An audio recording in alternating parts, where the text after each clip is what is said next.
My name is Jane Walker. I am the Executive Director of FREDLA, and as you're doing now, we invite you to use the chat box to introduce yourself and let us know who you are and where you're from.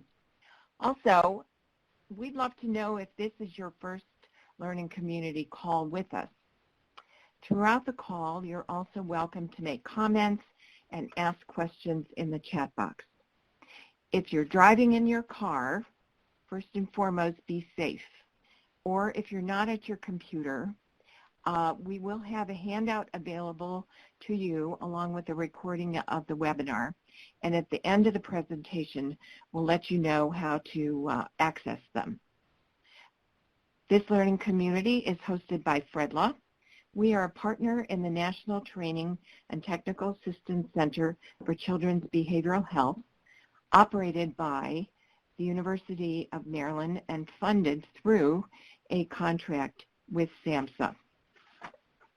Our learning community for family leaders is almost a monthly call. We did take December off. If you've joined us on previous calls, you know the rich information shared by the experts who have presented on our calls, but also you know the information that's been shared among the participants on the call is equally valuable. In November, recall, we had Beth Caldwell, Director of the Building Bridges Initiative, talking about family involvement in residential treatment. Following up to that learning community, we're about to begin a process to develop a tip sheet for families who have children in residential treatment. Last October, we also had Tamara Sale, the director of the ESA program, talking with us about first episode psychosis. They were incredible learning opportunities and sharing opportunities for all of us, and today's learning community is no exception. We are very excited to welcome Dr. Carmela DeCandia, who will be speaking with us about understanding trauma and promoting resilience in vulnerable children.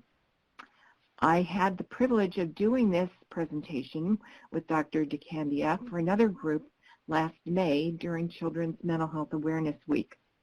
I thought the information I learned was the best I had ever had about trauma and resiliency. So I asked Dr. DeCandia, if she would do it again for our family leaders, and she generously agreed. Dr. DeCandia is a licensed child psychologist with specialties in child and adolescent development, family homelessness, trauma, program development, and assessment. For more than 25 years, she works on the ground with children and families struggling against a variety of life's adversities. She's a strong advocate for trauma-informed, family-centered services, and she lent her voice to inform the national dialogue as the director of the National Center on Family Homelessness. As clinical director and vice president of St. Mary's Center for Women and Children in Dorchester, Massachusetts for 12 years, she led the way in translating research on trauma and resiliency into quality programs for young families. In addition, Carmela brings her expertise as a child psychologist trained in neurodevelopmental assessments to inform service delivery for young children. The long and short of it is Dr. DeCandia has had a lot of experience, academic, clinical, and on-the-ground experience with children, trauma, and resiliency. We are so pleased to have her with us today. Thank you so much, Jane.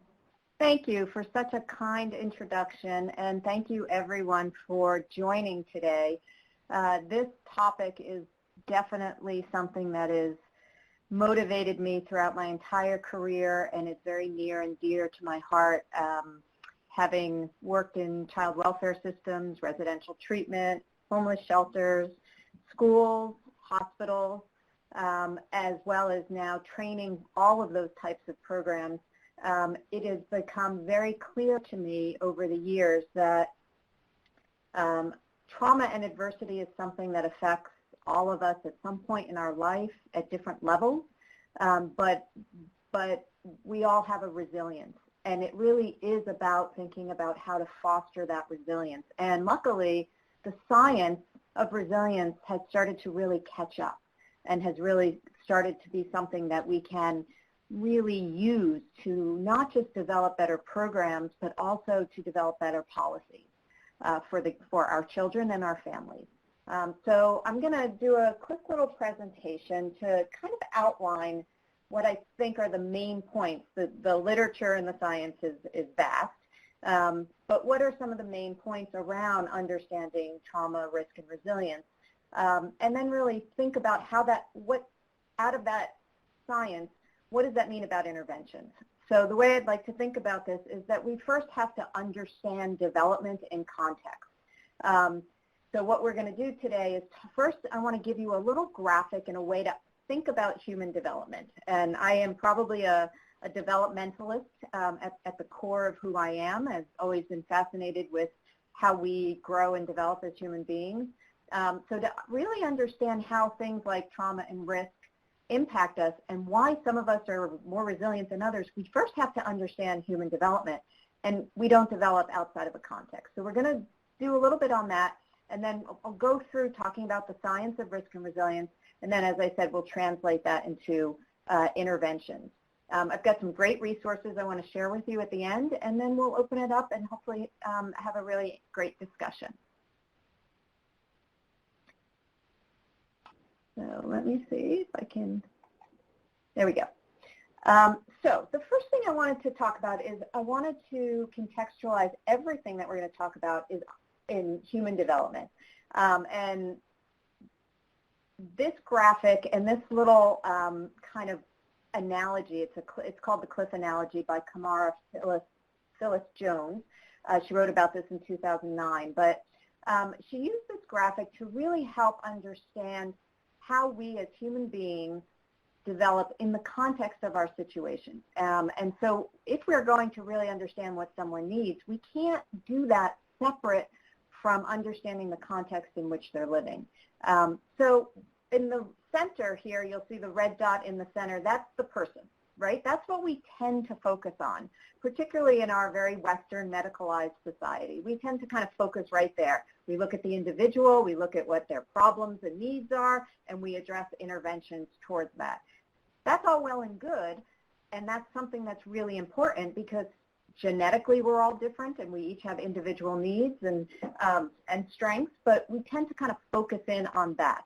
But what we have to remember is that whatever behaviors or our thought processes or our mental health issues, whatever our health status is, how that develops in the context of what are these social determinants. So that's kind of the yellow circle surrounding the individual. So the social determinants of behavior are the things like, you know, where do we live? What is our access to health care? What kind of nutrition do we have available to us in our community? How safe is our community? So all of these things that surround us determine what our health will be, our health, our mental health. So for a child, you can imagine a child in that red center, the social determinants are the health of the parent, the health of the family, the health of the community around that child and family, and all of those things can determine what's going to happen to that individual, more so in some ways than even our genes for some situations.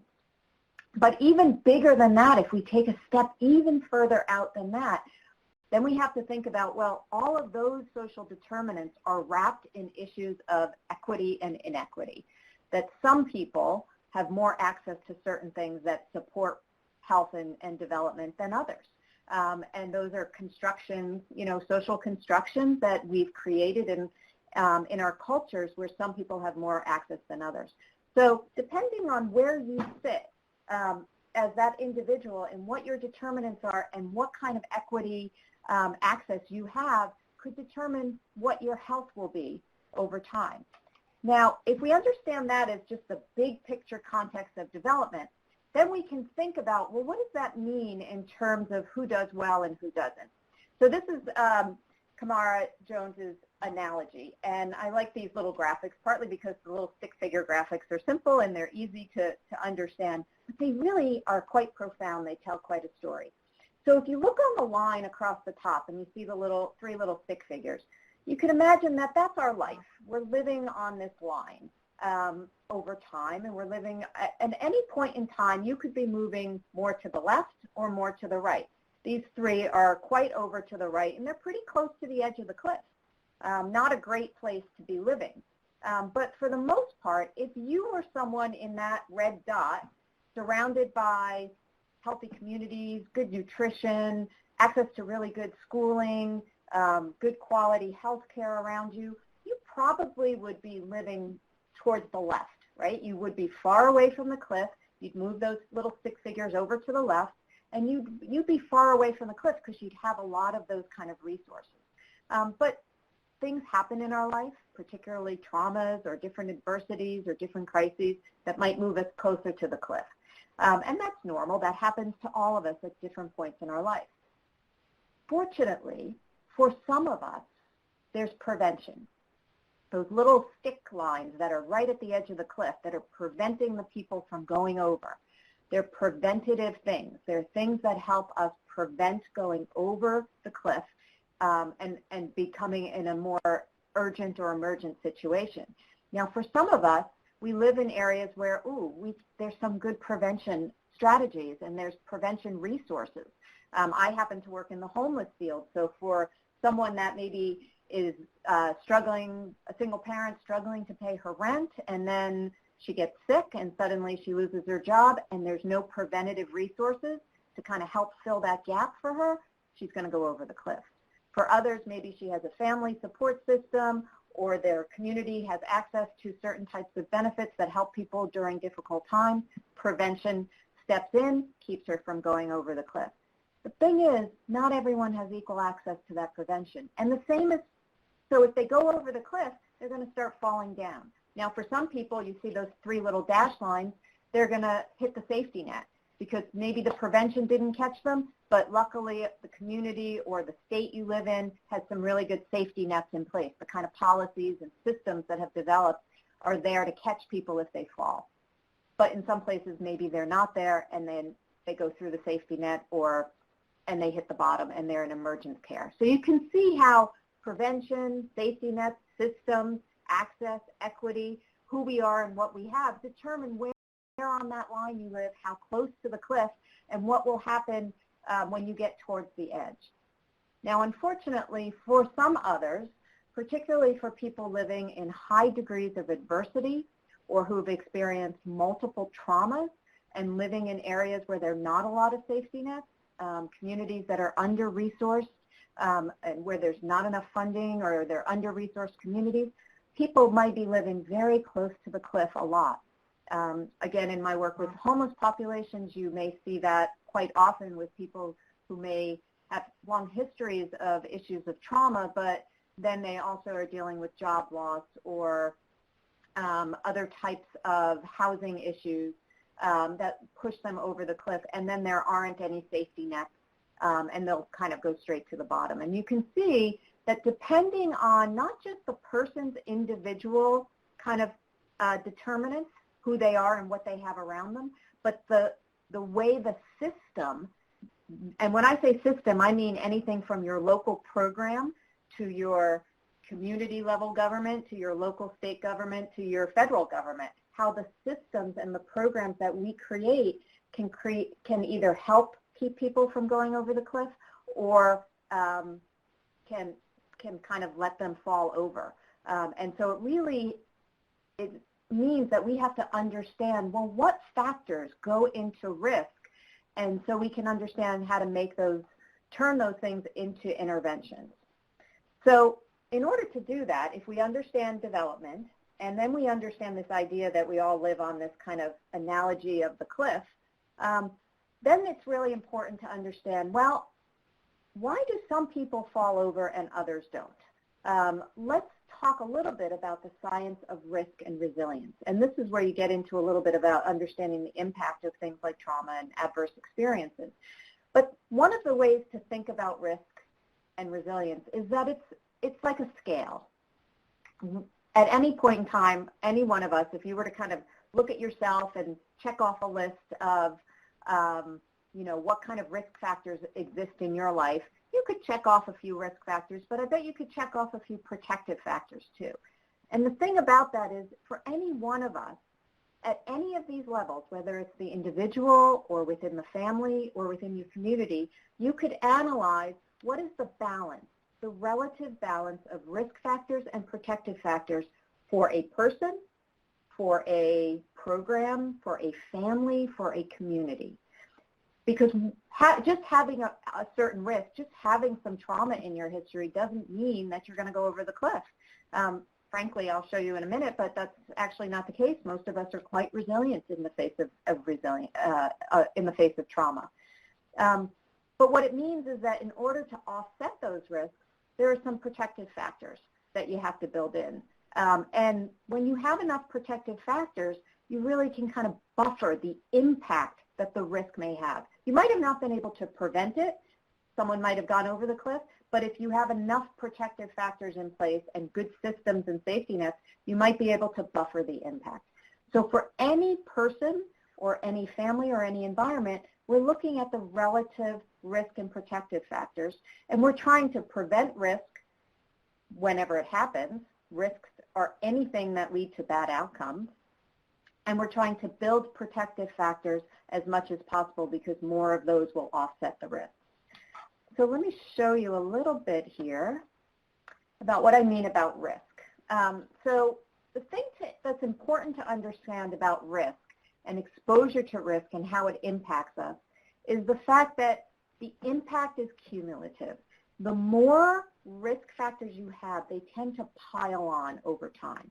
There's a point at which as many protective factors as you have in your life, you have a supportive family, you have a supportive school system, you've got great providers, you've got getting really good quality health care, you've got good nutrition and food, you've got all of these great protective factors. That child maybe has a supportive adult who's always looking out for them, really strong attachments, but those are really solid protective factors. And so if you've got 3 or 4 risk factors, maybe those protective factors might offset the impact. But there's a point where for some people, where you're getting 6 and 7 and 8 risk factors piling on, there's a point where we just kind of break down. And even the protective factors can't buffer the full impact of that. So that's one thing that's important to remember is that risk on its own is not the bad thing, but when they build up and they tend to happen kind of one leads to another, over time they start to have an impact. So this is a little graphic from the Adverse Childhood Experiences study done by Folletti and Al back in the 90s. And I'm sure a lot of you have heard about this, but really this study has really shown that the impact of having adverse experiences in your early childhood, things like traumatic experiences, loss of a parent, substance use in the family or mental illness in the family, high levels of violence, things that we would consider traumas. But when you have a lot of those things building up in your early childhood and you're not able to buffer them, over time they can really impact your social, emotional, and cognitive development because it's really impacting your brain, as I'm going to show you in a minute. And when that gets impacted, then you're going to start to see, as kids get older into youth and adults, you start to see health risk, high-risk behaviors as ways of coping. What we see are survival strategies and coping strategies, but really they become very risky things. And that leads to a variety of social problems and health conditions. And the Adverse Childhood Experience study showed that there was a link between the impact of those early experiences that are unaddressed and unbuffered and later health problems for adults. So that really tells us that prevention early on and buffering and building in those safety nets and those preventative measures is really important as early as possible for our children. 4 big things that I wanted to kind of give you 4 talking points, because I know a lot of you work with systems of care in a variety of places, and you really want to be able to kind of like take from the science the big points that what does the science of risk tell us? that we know for sure from the science, which then lead to the way we should develop programs and policies. So these, out of what I've just showed you, there were 4 things that really rose to the surface for me. Number 1 is that we know that early risk exposure impacts development throughout the lifespan. That graphic I just showed you about things that happen early on in life, over time, they can be long-lasting effects that can last throughout the lifespan and even lead to early death if we never intervene. So we know that early risk is a problem and we need to address it. Number 2, we know that the first 5 years of life are critical, absolutely critical, because that's when the most amount of brain development is happening, which forms the foundation for healthy development. So we want to make sure that if you are working in agencies or with families or systems that are working with families with young children, we want to make sure that those families get a lot of support and kids get the early intervention they need, because we can literally save a child's developmental trajectory if we get in there early. But it's not just about dealing with the child. Remember, it's about dealing with what's around that person. And that means parents and families, because child well-being is directly tied to the well-being of the parent. The research is very, very clear about that. It's nothing that a parent doesn't already know, but the research is really clear and is really showing that you really want to help the child, then we want to make sure that the parent is supported. So as providers, and any of you working with providers need to really be family-centered and support parents, because then parents are in the best position to support their children. And finally, going to the wider circle around that family is the environment, because the environment can be protective or it can enhance and create risk. So the systems that we build, whether they're schools or mental health systems or after-school programs or community centers, whatever type of systems we're building, they really need to be protective and supporting resilience, because that's where the family and the parents are going to draw their strength in order to be there for their child. In order to develop that resilience, we're not just addressing preventing and minimizing the risk, but we also want to understand what the heck is resilience anyway, and how do you build it? Why do some people seem more resilient than others? Well, there's 3 big points that I want to leave you with, one of which is to remember that resilience is the norm of the human condition. It is not the exception. Everyone has resilience in them. It is how we are built. Our brains are biologically wired. We are hardwired in the core of our being to bound forward in life. And we want to be able to support the mechanisms that allow that to happen. That is what we are driven to do. So what are those mechanisms? Well, here's the thing. It's not willpower and it's not about character. We'd like to say, oh, that person, that they just don't have the personality for it. But resilience really, again, if you believe it's about character or willpower, then you can't really teach it. People can't develop it. You either have it or you don't. And that's not the reality. The reality is resilience is the norm. 85% to 90% of us will not develop post-traumatic stress disorder after experiencing a trauma because we're resilient. So we have to think, well, what is resilience? Well, resilience is a set of skills that can be taught, and they develop over time, like any skill does. How do you learn them? You learn them in the context of supportive relationships, which really builds the solid foundation, and environments that are enriching. And I'm going to give you a couple of really key strategies how to do that. In order to develop resilience, the individual, the family, and the system has to be supported. So all of that breaks down and translates into the interventions, because we realize resilience is a set of skills. It resides in the individual. It's frankly brain-based. It's relationship-based with families and parents. And it's all of those families and individuals are supported by the kind of environments, which means that our interventions are multi-level. They have to address the individual, the family, and the system all at the same time. So I'm going to give you the 3 big ways to do that. Number 1, level 1 is intervention at the individual level. This could be with a child, this could be with an adult, a young person, whoever you're working with. But there's one main goal that if you were to push forward, and the research right now is just brimming with tons of information about this, that we should be targeting the development of executive functions and brain development. brain development, meaning an executive functions, if you were to put your hand on the front part of your forehead, that frontal lobe is the part of your brain where your executive functions are. So you know what executive functions are. There are things like planning and organizing and decision making and delaying impulses, and that part of our brain develops over time. Now if you look at this graph, you'll see from age 0 on the left, I'm looking at the screen on the left, all the way over to age 85, that's the kind of typical lifespan. And you see the chart of how executive functions develop across the lifespan. If you were to look at just the 0 to 5, the first 5 lines, look at how steep that curve is. That curve is going up. That means that's a sharp learning curve. That means the most brain development in executive functions is happening when? First 5 years of life. In the first 5 years of life, critical for early brain development, which is why we have to support that period of time for young families and young children.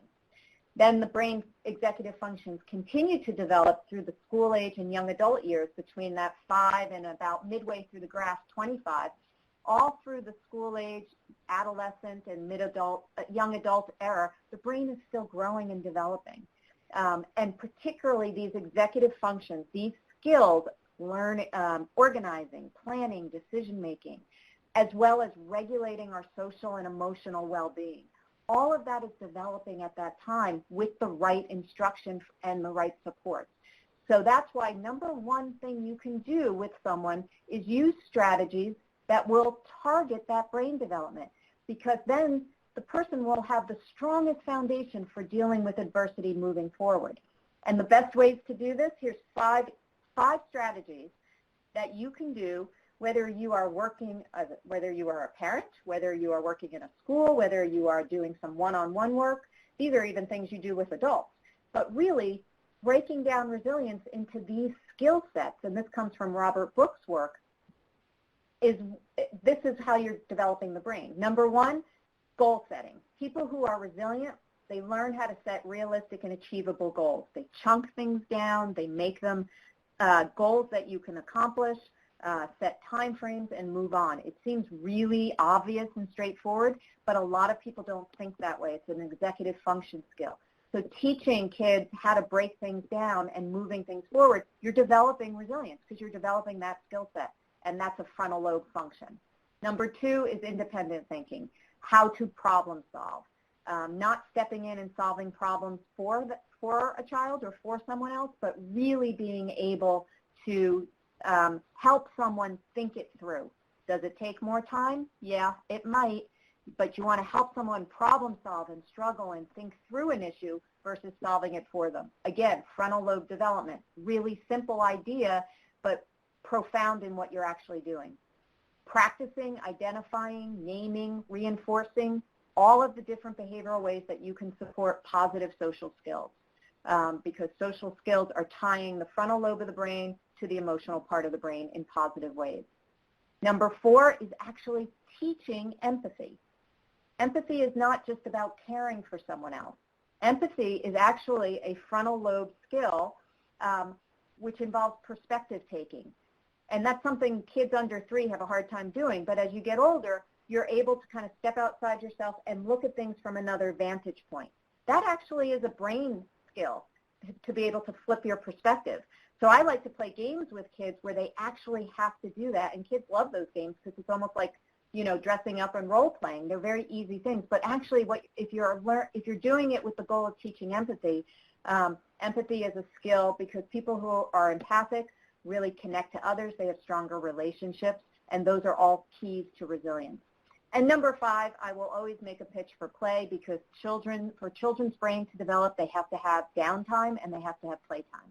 Their job is playing, because playing is when they grow. Level 2, interventions with families. 4 good ways to support parents to support their families. Number 1, address the needs of the parents' mental health. Oftentimes, we focus too much, and being a child psychologist, I'm guilty of this from my early part of my career, we focus on that child, but aren't always looking at what's around the child. And oftentimes, the best way to support that child might be treating the parent. I know in my work with homeless families, A lot of homeless mothers, more than 2/3, actually struggle with maternal depression or unaddressed trauma. And the child might be struggling, and people really are quick to jump and refer that child off to some kind of provider or specialist, when really what that child needs is their parent to be a little bit stronger. And the best intervention for that child might be in treating the parent's depression or their mental health so that they can be the best person for the child. And I believe that really strongly. Number 2, provide concrete parenting supports. Parents, nobody gets through this life on their own, and nobody raises a child on their own, but parenting supports in whatever concrete way make the most sense for a particular family. The more we can do that, the better. Of course, having voice and choice for any family that's been through trauma and adversity. Oftentimes a consequence of trauma is that you lose your voice and you don't feel like you have a choice in things. And it's really important that families have their voices heard and their choices honored, especially for families who've been through some difficult times and trauma. And of course, utilizing parent peer supports, because there's no other better support than someone who's been through it and that can give you a different perspective and really be a good shoulder for you. So peer supports, I think, are always good for families. And finally, the system level. We won't go into depth on this at this time, but really the 2 big key factors here are systems that are really honestly and genuinely designed to be family-centered, so that the family's voice and experience really is part and parcel guiding how the program is designed. Otherwise, it's really not going to meet the need of families, and I think a misalignment between the system and the family's need can happen. And trauma-informed systems, where that's a big buzz these days, but really trauma-informed systems operate on the principle that designing programs to universally address the possibility that anyone who walks through your door could have a trauma history. Doesn't mean people are all doing clinical work, but it means there's a responsiveness and an understanding to trauma, so that the way the program is designed recognizes that. I think if we do those 3 different levels and we really focus on building in that kind of way, then we can look at this kind of analogy and recognize that families can partner with systems and develop supports at all levels, no matter where you work, so that before a crisis happens, we could be providing a lot of very individualized family or person-centered care, and families could have a lot of voice in designing how those programs are happening before any crisis happens. If a crisis starts to happen, we provide routine prevention so that there's really good family and early childhood supports in the home and in the community. And then we have to make sure there's safety nets so that we're catching people if the prevention wasn't enough or the trauma was too big, and they have equal access to care. The laws and policies that we create are designed to catch people if they fall and get them back onto a track of resiliency. These are going to be some resources that I'm going to leave you with before we go into our discussion, but there's a great website for any of you who don't know of it called the Center for the Developing Child, and they have a whole series on the science of resilience. These resources, they're available for free download over on the website, but the work of the center really is about understanding how to build resilient children and design policies and programs that really help kids meet their full potential. So there's a whole series of publications that you can get there, but they also have a really fun and interesting video series that really looks at how these kind of that scale of risk and resilience can operate, so you can kind of really play with it a little bit and see how it operates. And they're quick little videos, so you can use them a lot for yourself or for training. And then finally, there's a game, which was a really innovative thing that they came out with last year, but it really helps you look at, for any of those individuals in this community picture, we all have a scale in us about our own risk and resilience, and that scale can be tipped by any number of factors. But we all live in a community, so the decisions we make for our community can tip the scales for each of us in different ways. And so that's something, if you're really thinking about building communities and systems, you want to think about the decisions we make and how they impact the individual members, because it might impact different people in different ways. But you can get all of these resources on the Center for the Developing Child's website. So I think at this point I will turn it back to Jane to guide us in any kind of discussion, and I'll leave you with this opening question about how this ideas of risk and resilience might promote systems change to support kids and families. And I'll turn it back to Jane. Thank you, Carmela. That was incredible. We have over, well, let's see, it's about 180 people on this call from all parts of the country working in all kinds of settings. Some of the chat that's been going on, I think probably just takes your breath away in working with families, refugees from the Mosul conflict. Most of us have not had to deal with that level of trauma, but nevertheless are working with families and their children who have experienced other types of trauma and their impact. So we invite you to use the chat box. First of all, let's see what thoughts do people have about using what we just discussed, the science of risk and resilience, to promote systems change. We have a lot of systems of care people on this call. How do you feel that this information relates to system of care, and how can system of care impact and build resilience in children? We have a lot of people typing at the moment, so we'll give it 1 second. In the meantime, I will relate a story that I heard on the radio over the weekend that just fits exactly the scenario, some of the scenarios that you described.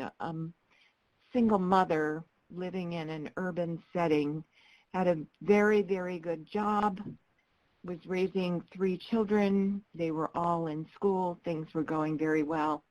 And her son was shot on the steps of her apartment. He was an innocent victim, but the medical bills started mounting.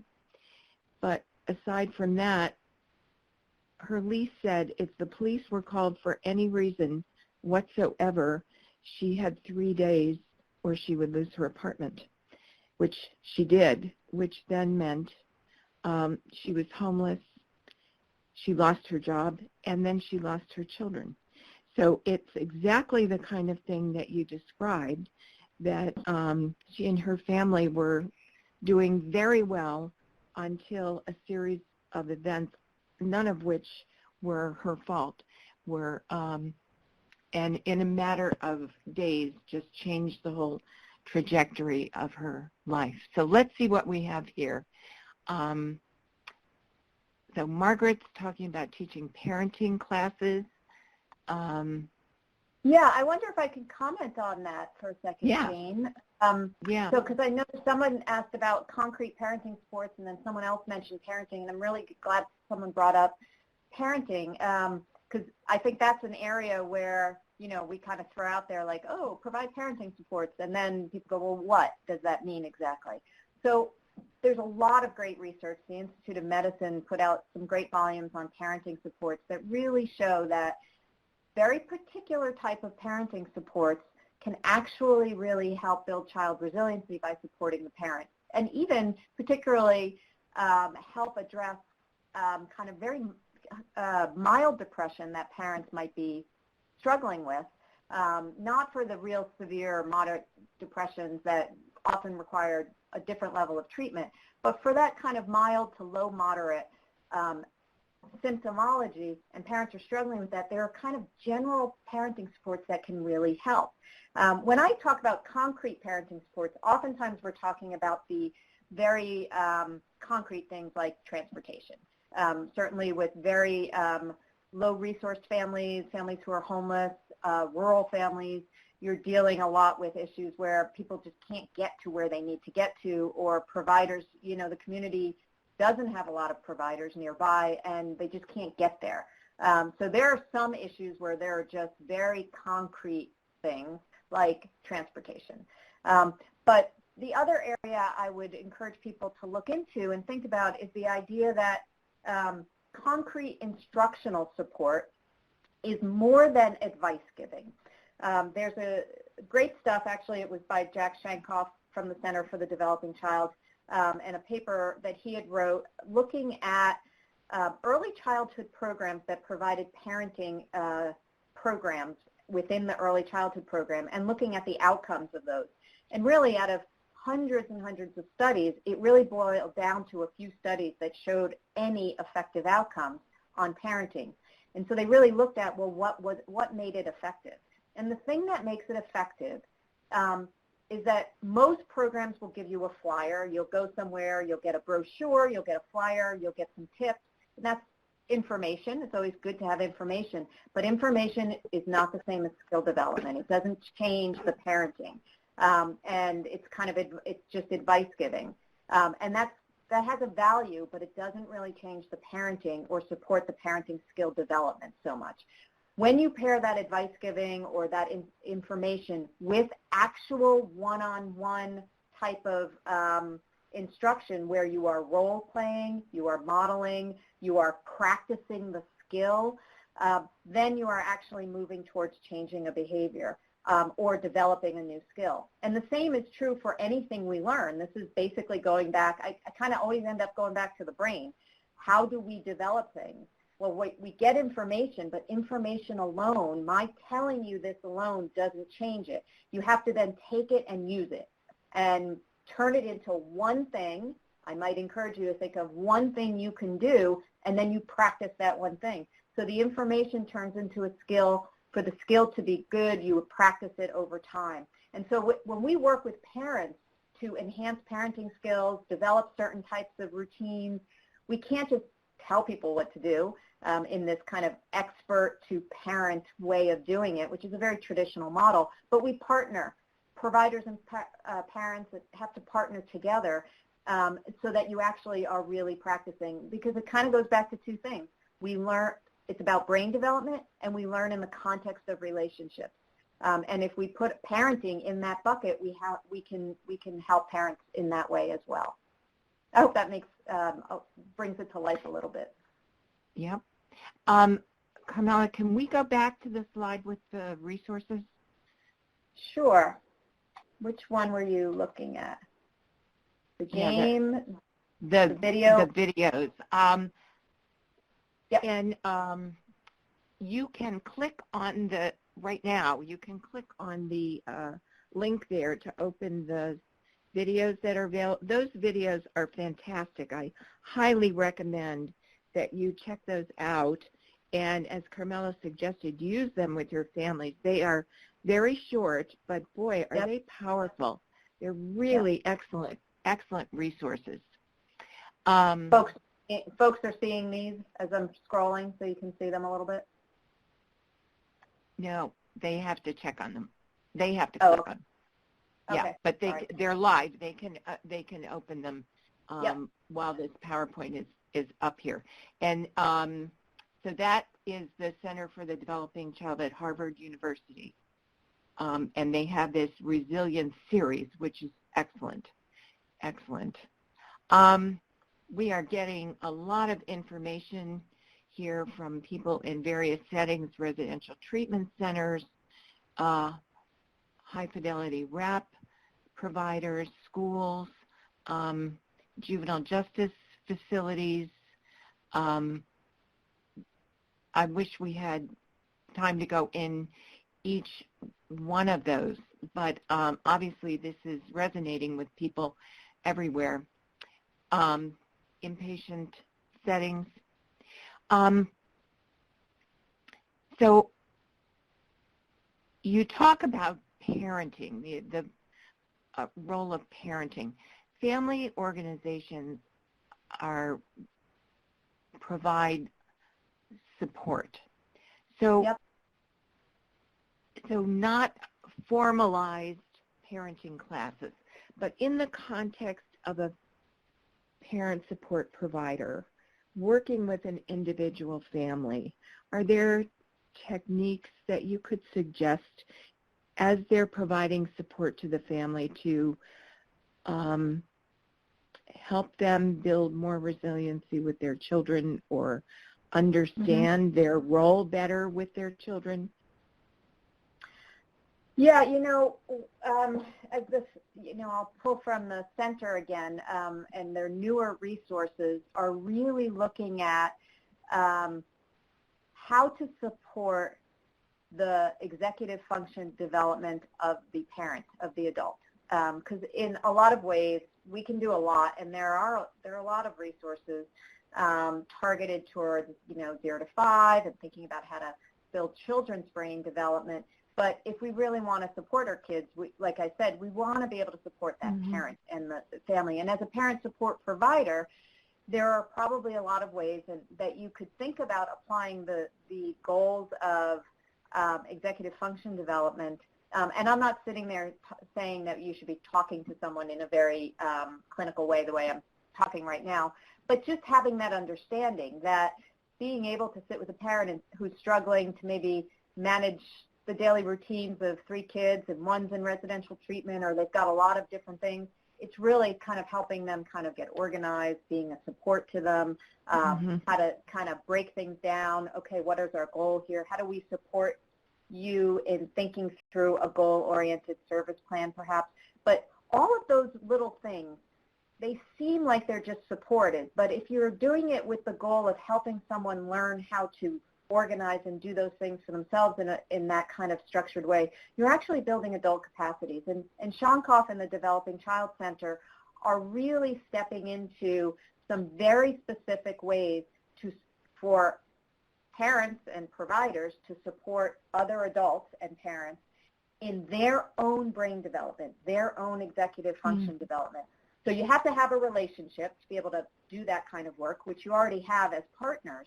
And then being able to apply those principles. And I don't have them up here on resources now, but his newer articles that have come out in the last year are much more focused on supporting the adult functioning. So I'd encourage people to take a look at those.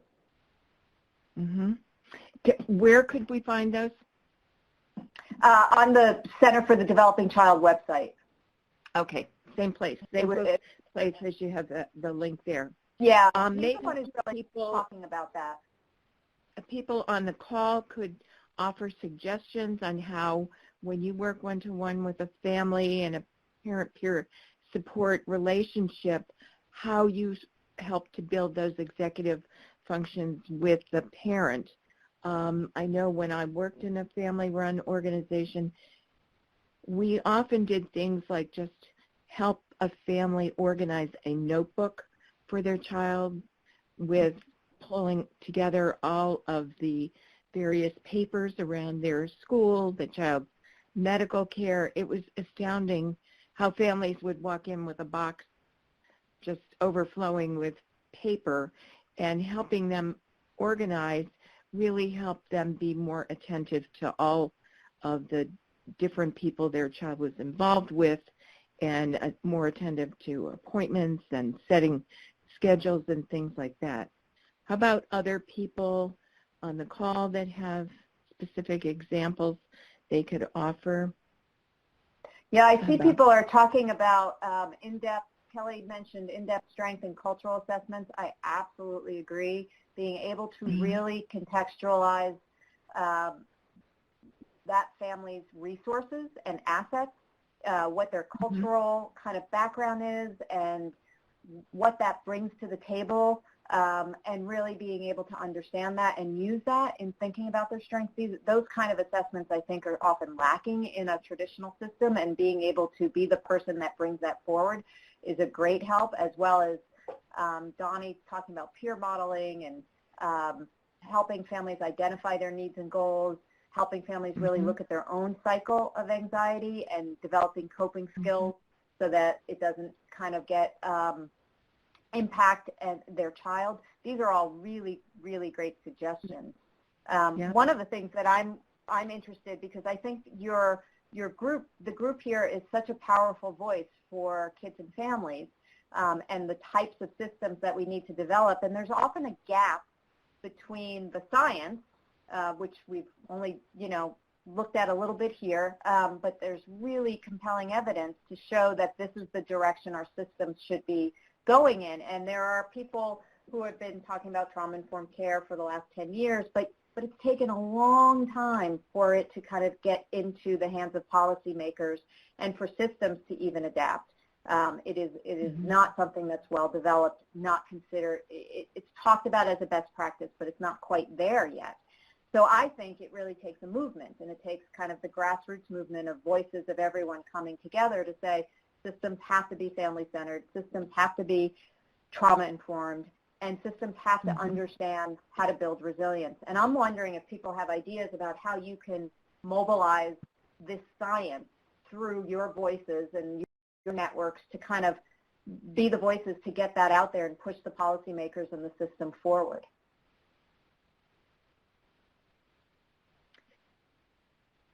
Well, I know that many system of care sites and family-run organizations have received a lot of trauma-informed care training. And maybe actually, Gary, we could add that as a poll question. Does your organization, has your organization been trained in trauma-informed care? We've had a couple of questions on juvenile justice. And have you had any experience working with children, well, either child welfare or juvenile justice? I imagine child welfare quite a bit, but how about juvenile justice? The data on children in juvenile justice with trauma is very, very high. Yes, the rates of trauma in the juvenile justice system are practically universal, and the rates for women and females in the juvenile justice system, are, particularly around sexual assault, are nearly universal. They're very, very high. My background is not, I was in child welfare, residential treatment for the beginning part of my career. I haven't worked in the juvenile justice field, so I can't really speak specifically to that field. I'm sure others have a lot of experience with that, but there's no doubt that integrating a trauma-informed approach into the justice system is something that's desperately needed. Yeah. There was also reference here to, what is it, trauma-informed storytelling. Are you aware of that? Anybody can offer any information on how to access that information on trauma-informed storytelling? Someone else has the Healing Story Alliance website. There, to be honest with you, there's so much going on in the chat box. I'm having a hard time following it all. This is incredible. There will be actually a printout of the information in the chat box. So this will all not be lost. My brain can't keep up with all of it, so I'm probably a couple minutes behind all of the information being shared here, but you will be able to access it after this webinar. But if anybody can share information on the trauma-informed care storytelling, we would appreciate that. I think there's a real possibility to, trauma-informed care talks about the impact of trauma and how to develop systems and, according to certain domains. But I think the science of resilience and understanding that how risk and resilience works and how we are normatively a species where we're very resilient, that we bound forward over many adversities. But there are certain things that make us resilient. And I think that's, to me, where we have the power to affect real systems change. When we understand what type of things build individual resilience, which really come down to relationships and brain development, what kind of things build the family's resilience, which come down to those type of supports and a very particular type of way of supporting parents in relationships, and what kind of things create resilient systems. Because systems of care are often trauma organized. They tend to organize around trauma and crisis, but they can become resilient organized. They can be designed in ways that are constantly breaking through those kind of pulls to be trauma organized and really have policies and trained people that work there that are really understanding the components of resilience. And I think that's a cutting edge place for us to be in order to really be advocates for change, to move our systems forward, and to really be able to take this information and really make our systems really great for our kids. Mm-hmm. I really like that phrase, not crisis. How did you say that? Not crisis. We don't want to be trauma organized. We want to be resilient organized. Resilient organized. I love that. Are you familiar with the Sanctuary Institute? Someone's offered that. Oh, sure. Sandra Bloom's work in the Sanctuary Institute has been doing a lot of work for years, particularly in the child welfare and the residential, and then others have carried it into other arenas as well. But that's some of the wonderful pioneer work, of course. Incredible, incredible. I'm looking at some of the questions that you and I had talked about, and wondering if there's anything that you in particular wanted to touch on here. It feels like we've covered a lot of ground already.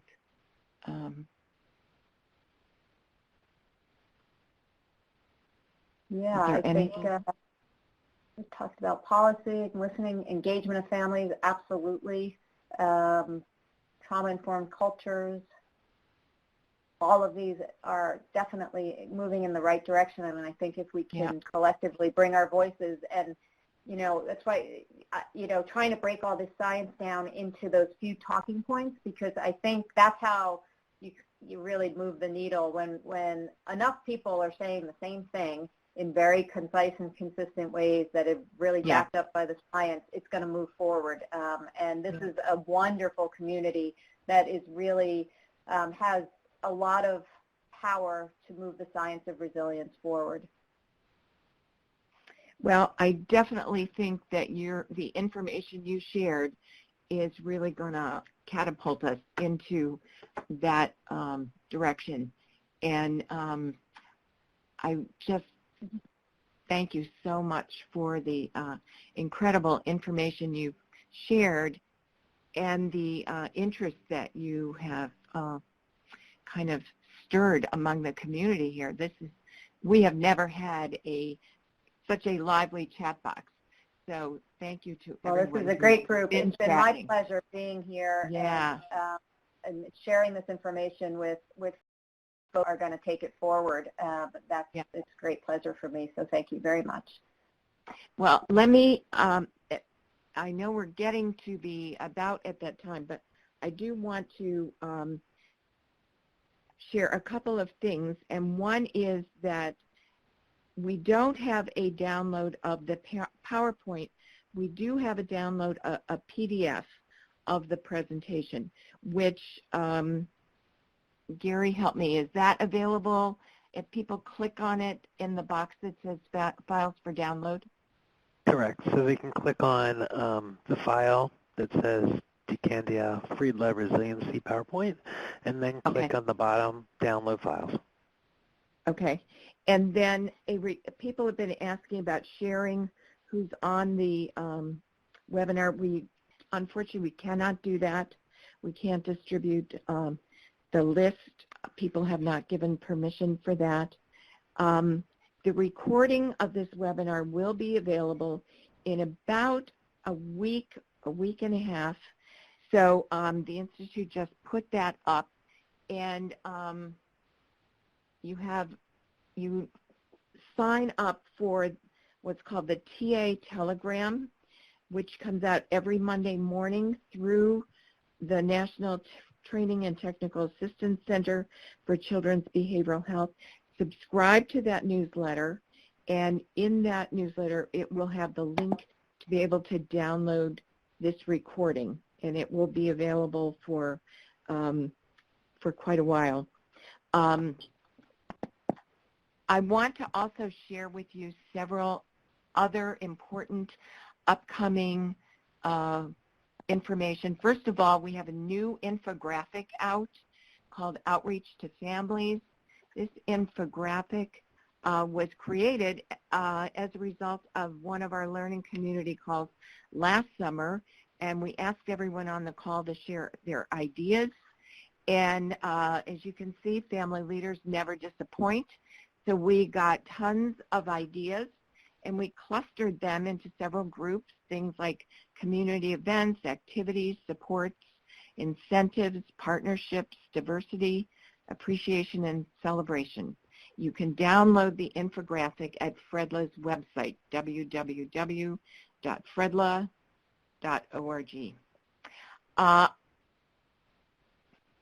I don't know that we can top this learning community, but let me tell you, next month's learning community promises to be fantastic. It is being done by Kathy Lazier and Peter Gramish from the University of South Florida.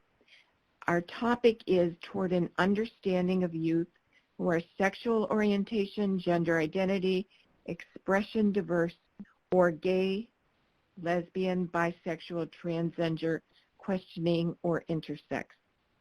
Or Two-Spirited.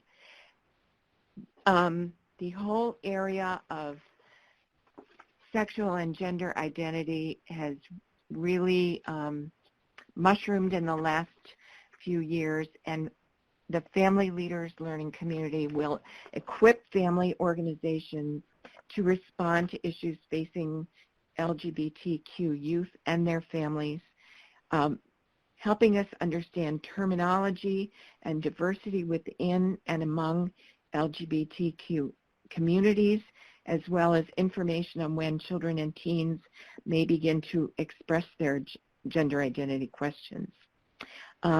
We also welcome your suggestions for topics for upcoming learning communities. Your suggestions are most welcome at all times. We also want to alert you, I hope you have pencil and paper or you're sitting at a computer, because this is really both the upcoming learning community and what I'm about to tell you is really, really information you will want to be able to share.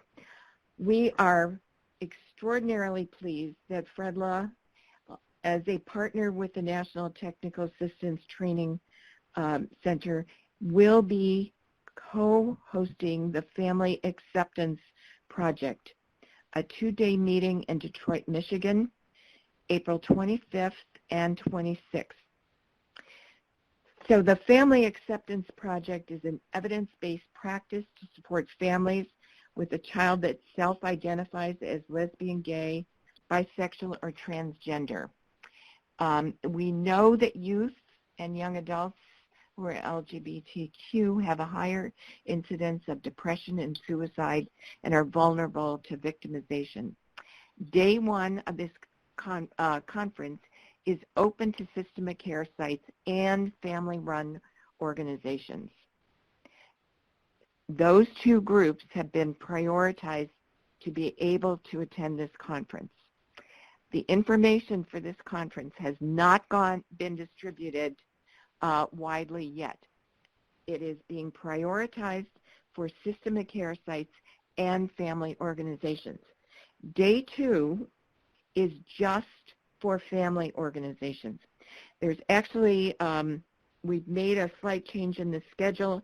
It says day 2 is 9 to 12. Day 2 is actually 9 to 3.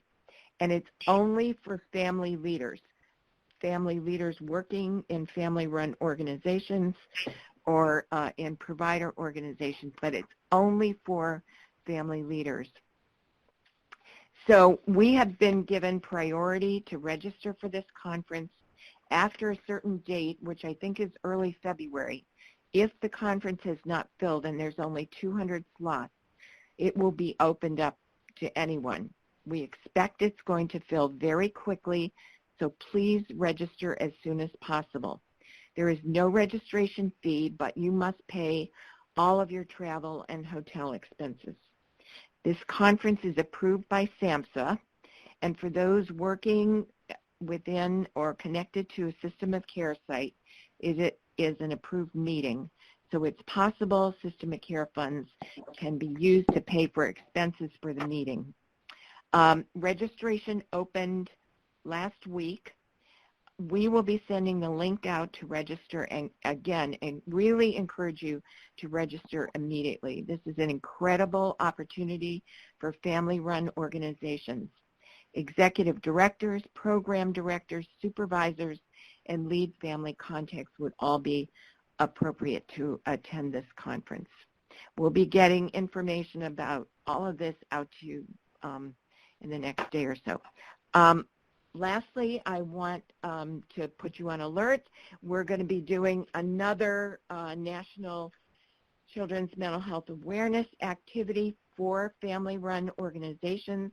We'll be asking you for pictures from your organizations that we will use to create a video. If anybody saw our video last year with balloons, it was a huge hit and was circulated widely, and you will not want your organization to be left out of this. Once again, our sincere thanks to Carmela DeCandia for the wealth of information she shared with us today, and our deepest thanks to all of you for sharing your time and your expertise with us, those who have been on the chat box and listening in from all over the country. I live near Washington, D.C., and you might be aware that there's really a lot happening here this week. It will be a new day when we talk again in February. As an aside, FREDLA is hosting a call for family-run organizations on February 8th. It's not part of our learning community, but look for information about that call, and hopefully you'll be able to join us for that as well.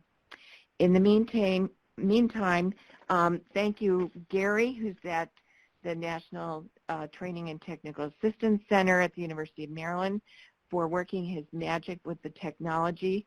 And really, I can't thank you enough, Carmela, for this outstanding presentation. Be well, everyone. Stay warm, and hopefully we'll reconnect in February. Thank you.